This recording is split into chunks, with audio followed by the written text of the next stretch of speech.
out the top stories from the planned protests to the SIMs being barred and others. Well, Bukola joins me as we walk through your comments on social media. Bukola, what do you have for us? Hello again, Kayode.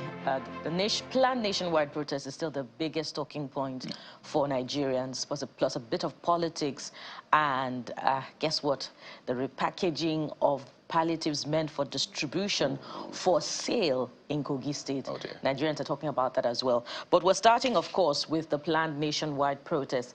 And the first talking point specifically is about the president's daughter warning parents, or telling parents to warn their children not to protest in Lagos. And she says, let my father rule for 3 years before you complain.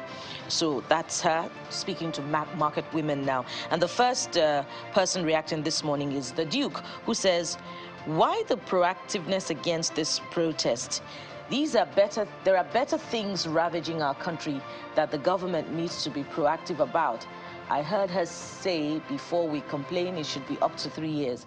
Please ask her, is there any benchmark of time to know when a government performs? Well, that's Pascalito. A good question. Yeah, Pascalito incidentally has more questions to ask. And the first one says, was the state of the country this way before he came in?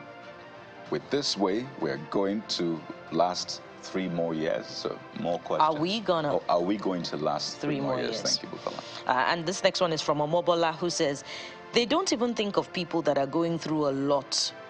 I guess they're trying to say before they eat and make ends meet. So people need to wait till it gets worse after 3 years.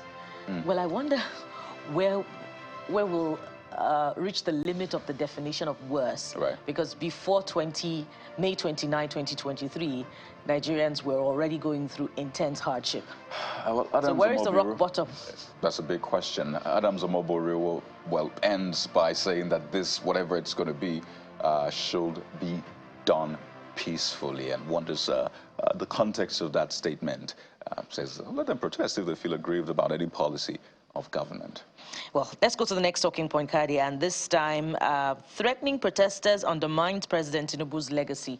It's Amnesty International speaking this time around, and let's take the first reaction, which is from Gorilla. Gorilla says, let the president allow us to enjoy the same benefits he enjoys during Jonathan's administration, provide security, and let's protest in peace. Well, the sentiment is quite consistent. Speaking truth to power now. Well, yeah, Tony Aja also says if every citizen has a right to protest, it's constitutional. So you can get a sense of what is being talked about on social media about this one. Yeah, and this next one is from the presidential candidate of the Labour Party in the 2023 presidential election, Mr. Peter Obi, backing the planned nationwide protest, warns against violence. And this first person, who is Imam Jr., says, supporting peaceful protests for a just cause is commendable. Absolutely. Well, you may have seen the presidential candidate of the Labour Party, Mr. Peter Obi, and the governor of Abia State, just side by side.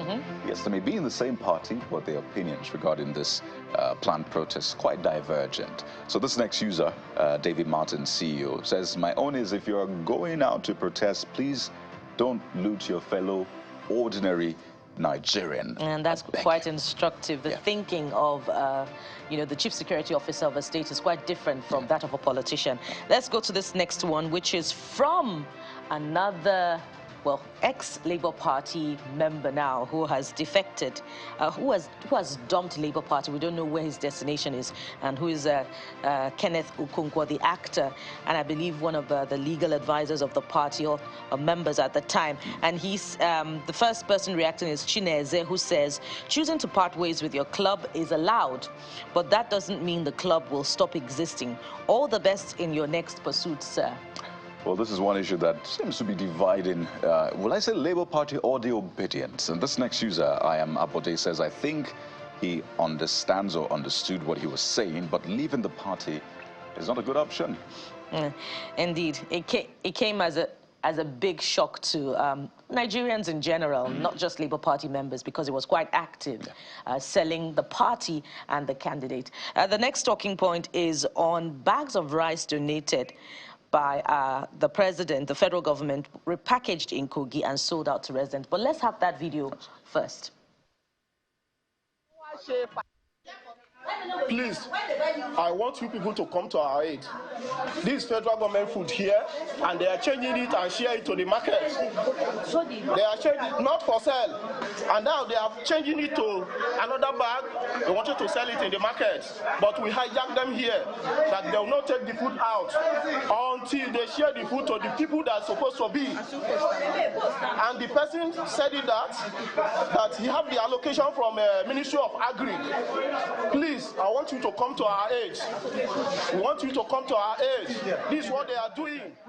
So you can hear the narration on that video. Just says what it is, essentially. So it's important to get clarification. And you can see they're going ahead to even show those bags and say that, well, this is what is inscribed on it.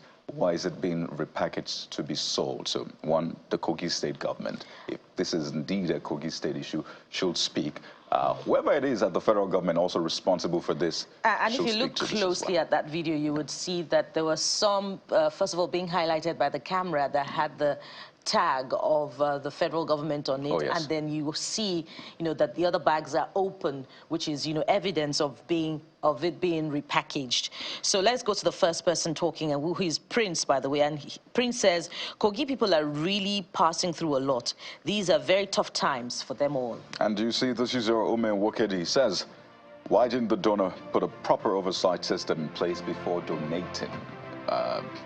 Saying this is a donation is even another thing entirely. This is what these people deserve to get. In fact, they don't deserve to get this, they deserve more.